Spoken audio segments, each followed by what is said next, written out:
अस्सलाम वालेकुम जी, मेरा नाम मोहम्मद उमर खान है और आप देख रहे हैं दी लॉ चैनल। इस चैनल पर गुफ्तगू करते हैं हम लॉ लैट, लॉ गैट और LLB 5S के हवाले से। तो अगर आप नए कैंडिडेट हैं, नए स्टूडेंट हैं, इस चैनल पर पहली बार तशरीफ लाएं तो इस चैनल को ज़रूर सब्सक्राइब करें ताकि इस तरह की मजीद अपडेटेड वीडियोज़ हम आप तमाम कैंडिडेट्स की खिदमत में बर वक्त शेयर कर सकें। आज के इस लेक्चर में हम डिस्कस करने वाले हैं लॉ एडमिशन टेस्ट के हवाले से। वो तमाम लोग जो साल 2025 के दूसरे लॉ एडमिशन टेस्ट यानी कि 13 अप्रैल 2025 के लॉ एडमिशन टेस्ट में अपेयर हुए हैं, उनके क्वेश्चन पेपर को सॉल्व फॉर्म में हम डिस्कस करने वाले हैं। याद रहे कि लैट का पेपर क्लोज बुक पेपर होता है, इसका क्वेश्चन पेपर बाहर नहीं आता, जिसकी वजह से स्टूडेंट्स कीज़ से पहले कंफ्यूज होते हैं कि उनके कौन से सवालात ठीक हैं। और इसके अलावा भी अगर कीज़ आपके साथ शेयर भी कर दी जाएं तो आपको जो है याद नहीं रहता कि कौन सा क्वेश्चन कौन से नंबर पे था। तो स्टेटमेंट्स तमाम स्टूडेंट्स के साथ डिस्कस करके हमने क्वेश्चंस की एक्सट्रैक्ट की हैं और आपके साथ शेयर किया जा रहा है। याद रहे कि ये जो सोर्स है इन क्वेश्चंस का वो स्टूडेंट्स, ये क्वेश्चंस जो हैं वो स्टूडेंट्स ने हमारे साथ शेयर किए हैं और जो भी मोस्ट रेलेवेंट हमें लगे हैं या मोस्ट अथेंटिक हमें लगे हैं उनको हमने अपने इस वीडियो में इंक्लूड किया है ताकि आप इससे जो है वो गाइडेंस ले सकें। तो बगैर किसी वक्त को ज़ाय किए हम जो है वो लेक्चर को स्टार्ट करते हैं। सबसे पहले आप अंग्रेज़ी के सेक्शन को देख रहे हैं और यहाँ पर आपसे सिनोनिम्स पूछे गए हैं। सबसे पहला वर्ड है एक्सप्लिसिट। एक्सप्लिसिट का सिनोनिम पूछा गया है। एक्सप्लिसिट कहते हैं किसी ऐसी चीज़ को जो क्लियर हो, वाज़े हो। उसके बाद सिनोनिम पूछा गया है आपसे फेमाइन का। ये इसका जो सिनोनिम बनता है वो हंगर बनता है, ठीक है। शॉर्टेज ऑफ फूड की तरफ रेफर करता है फेमाइन। उसके बाद आपसे सिनोनिम पूछा गया है येलिंग का। येलिंग कहते हैं चिल्लाने को, ठीक है। शाउटिंग इसका सिनोनिम बनेगा। उसके बाद नेक्स्ट आप देख सकते हैं स्ट्रेड के सिनोनिम के बारे में आपसे पूछा गया है। स्ट्रेड कहते हैं एमलेसली घूमना, इधर से उधर जाना बगैर किसी मकसद के। तो वंडरिंग आवारागर्दी करना, ये इसका सिनोनिम बनेगा। उसके बाद थ्रिफ्टी का एंटोनिम पूछा गया है, उलट पूछा गया है आपसे। थ्रिफ्टी कहते हैं सोच समझ के खर्च करने को, गैर ज़रूरी खर्चा अपना बचाने को थ्रिफ्टी कहते हैं। तो इसका उलट क्या होगा? उलट होगा वेस्टफुल, ठीक है। तो जिस तरीके से मैंने आपको बताया कि बीइंग इकोनॉमिकल या सेव करने को हम थ्रिफ्टी कहते हैं, तो उसका जो ऑपोजिट बनेगा वो वेस्टफुल बनेगा। उसके बाद एंटोनिम पूछा गया है वेरिड का, ठीक है। एंटोनिम वेरिड का। वेरिड कहते हैं किसी ऐसी चीज़ को जो बेसिकली जो है मतलब तब्दील हो रही हो, स्टैटिक ना हो। तो इसका जो एंटोनिम उलट बनेगा वो यूनिफॉर्म बनेगा, ठीक है। यूनिफॉर्म किसी ऐसी चीज़ को कहते हैं जो एक तसलसल के साथ हो रही हो। इस तरीके से आप एक्सप्लेनेशन में देख सकते हैं कि वेरिड का मतलब डाइवर्स है और इसी तरीके से यूनिफॉर्म का मतलब जो है वो सेम है। देन नेक्स्ट हम चलते हैं कैप्टिवेटिंग का। आपसे एंटोनिम पूछा जा रहा है कैप्टिवेटिंग का। कैप्टिवेटिंग बेसिकली कहते हैं किसी ऐसी चीज़ को जो इंटरेस्टिंग हो, जो चार्मिंग हो, और इसका जो एंटोनिम बनता है वो बोरिंग बनता है। अच्छा, एक और चीज़ आप देखें कि ये जितने भी वर्ड्स आप देख रहे हैं ये किसी न किसी लेक्चर में मैंने आपके साथ इस चैनल पर ऑलरेडी शेयर किए हुए हैं। तो आप किसी एक वर्ड को देख के ये मैं नहीं कह सकता कि ये वर्ड मैंने लेक्चर में बताया। तकरीबन सारे वर्ड्स जो आप यहाँ पर देख रहे हैं ये किसी न किसी लेक्चर में डिस्कस किए गए हैं स्टूडेंट्स के साथ। जिन लोगों ने उन लेक्चर्स को बगौर सुना है उन्होंने बासानी इसको क्लियर किया है, और जिन लोगों ने उन लेक्चर्स पे फोकस नहीं किया तो फिर डेफिनेटली उनको मसला हुआ होगा। कल्प्रिट का एंटोनिम पूछा जा रहा है। कल्प्रिट कहते हैं किसी ऐसे शख्स को जो कसूरवार होता है, जिसने कोई जुर्म किया होता है। तो इसका उलट बनेगा इनोसेंट। उसके बाद एंटोनिम पूछा जा रहा है आपसे विविड का। विविड किसी ऐसी चीज़ को कहते हैं जो बेसिकली क्लियर होती है, ब्राइट होती है। तो डल इसका जो है एंटोनिम है। ये वर्ड भी जो है वो मैंने आपको लेक्चर्स में पढ़ाया हुआ है। कैप्टिवेटिंग भी मैंने आपको लेक्चर्स में पढ़ाया हुआ है। उसके बाद नेक्स्ट आप देख सकते हैं आपसे अब जो है सेंटेंसेस आपने यहाँ सूटेबल वर्ड्स को सेलेक्ट करने के बाद फिल करने हैं। I dash talk to Arsalan immediately. तो यहाँ दुरुस्त जवाब ऑप्शंस के अकॉर्डिंग नीड टू बनता है। I need to talk to Arsalan immediately. उसके बाद ये अर्जेंसी या नेसेसिटी को शो कर रहा है। उसके बाद I feel you dash for something. I feel you are looking for something, ठीक है। ये इसका सूटेबल वर्ड बनता है। इसी तरीके से नेक्स्ट क्वेश्चन।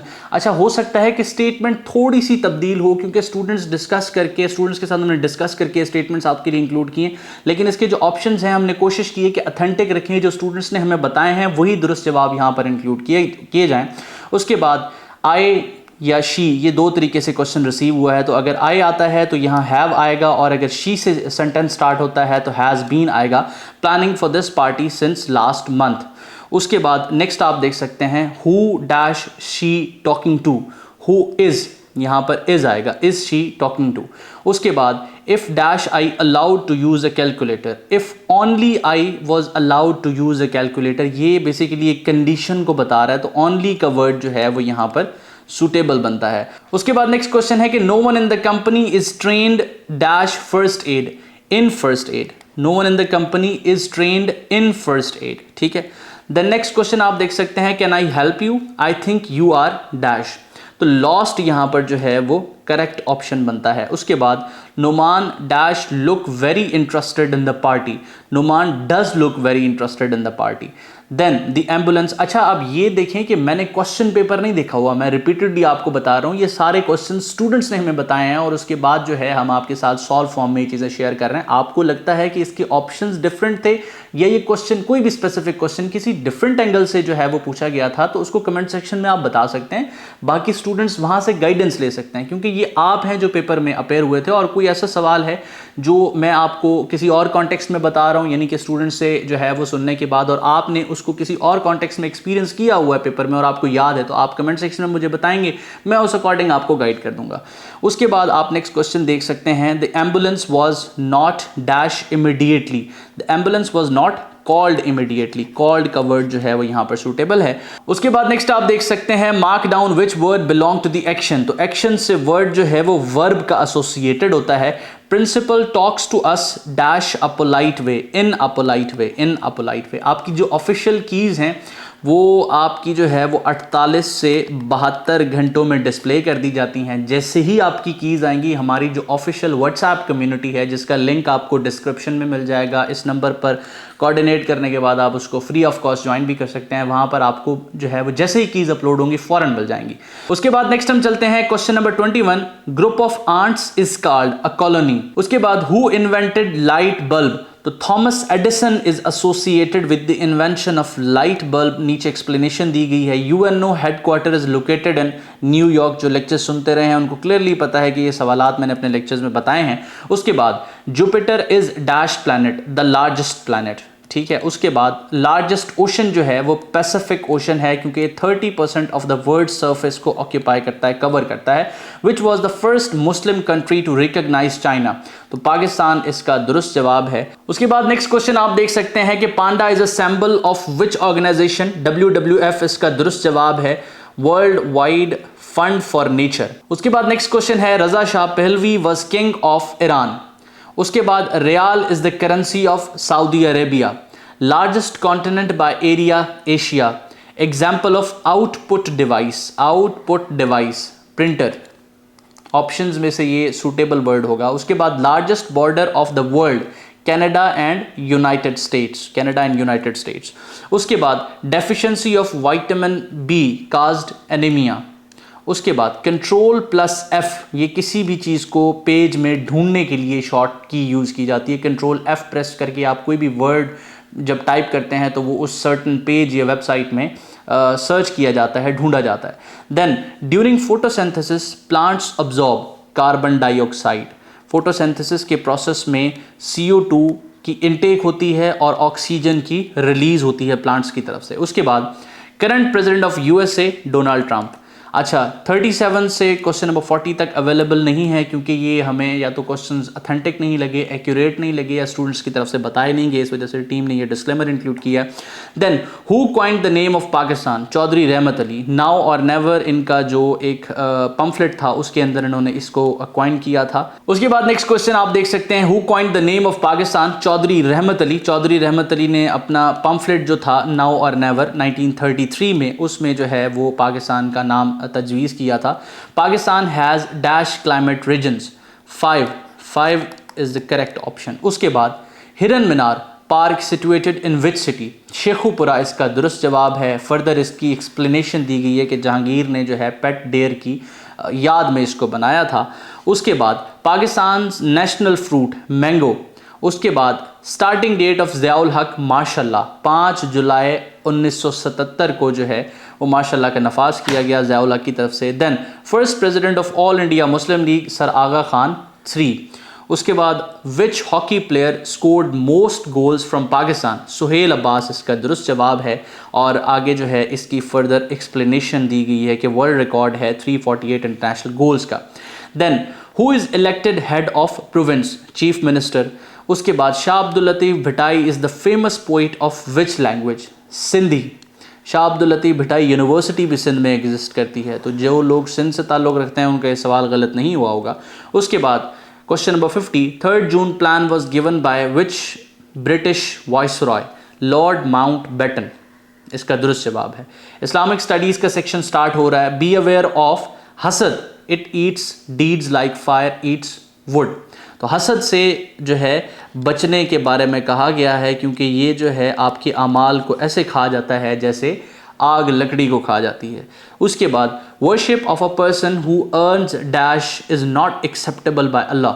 तो हराम इनकम जो है जो शख्स कमाता है उसकी इबादत कबूल नहीं की जाती खुदा ताला की तरफ से। उसके बाद नेक्स्ट क्वेश्चन है कि how many in numbers receivers of ज़कात आर मेंशन्ड इन इस्लाम। तो इस्लाम में कुरान में 8 मसारफ़ ज़कात का ज़िक्र है, तज़किरा है। आगे कौन सी सूरत में है वो आपको यहाँ पर बताया गया एक्सप्लेनेशन में। उसके बाद आफ्टर तौहीद which is the second belief in Islam, prophethood. Second belief in Islam is prophethood. Relationship between हज़रत मूसा अलैहिस्सलाम एंड हज़रत हारून अलैहिस्सलाम वास, दोनों भाई थे, ब्रदर्स। उसके बाद फर्स्ट क्रिएशन बाय अल्लाह, इसका दुरुस्त जवाब जो है वो कलम, pen. Which Surah is known as 1/3 of Quran Pak, Surah इखलास इसका दुरुस्त जवाब है, क्योंकि आप 3 बार सूरा इखलास को पढ़ते हैं तो एक कुरान पाक का सवाब मिलता है। Name of the angels which came in the grave after death, Munkar Nakir आपसे कब्र में सवाल करेंगे। उसके बाद हज़रत मोहम्मद सल्लल्लाहु अलैहि वसल्लम performed Hajj from Mecca to Medina at the age of 53 years. उसके बाद नेक्स्ट क्वेश्चन है number of Hajj Hazrat Muhammad सल्लल्लाहु अलैहि वसल्लम performed in his lifetime, 1 Hajj. अच्छा, उसके बाद उर्दू में से जो आपसे सवाल पूछे गए हैं मैं कोशिश करूंगा कमेंट सेक्शन में उनको इंक्लूड कर दूं, बिकॉज वो स्लाइड्स में इंक्लूडेड नहीं है। तो आपसे इमदादी फ़ेल पूछे गए हैं, जुमलों की दुरुस्तगी पूछी गई है, अल्फाज मानी पूछे गए हैं और ज़रबुल मिसल पूछे गए हैं। तो वो सवालात कौन से हैं वो कमेंट सेक्शन में मैं पिन कर दूंगा आप तमाम बच्चों के लिए। देन मैथमेटिक्स का सेक्शन है कि how many metres are in 1 kilometre, तो 1000 मीटर्स होते हैं 1 किलोमीटर में। उसके बाद आपको कहा गया है वैल्यू ऑफ x निकालनी है आपने। अगर 3x + 7 is equal to 5x - 3 है तो x की वैल्यू 5 बनती है। ये किस तरीके से, यहाँ आपको क्लियरली इसका सोल्यूशन प्रोवाइड किया गया है। उसके बाद नेक्स्ट क्वेश्चन है कि what is the parameter of a square. ये जो है वो क्वेश्चन टीम ने ऐड किया है, ग्रामेटिकली इनकरेक्ट है, लेकिन इस सवाल का दुरुस्त जवाब 28 सेंटीमीटर बनता है और क्लियर इसका सोल्यूशन आपको यहाँ प्रोवाइड किया गया है। Then a car A moves with 135 kilometre per hour और car B moves with 60 kilometre per hour, what is the relative speed. तो इसकी relative speed 75 kilometres per hour इसका दुरुस्त जवाब है। यहाँ पर आपको सोल्यूशन प्रोवाइड किया गया है 135 - 60 is equal to 75 kilometres per our.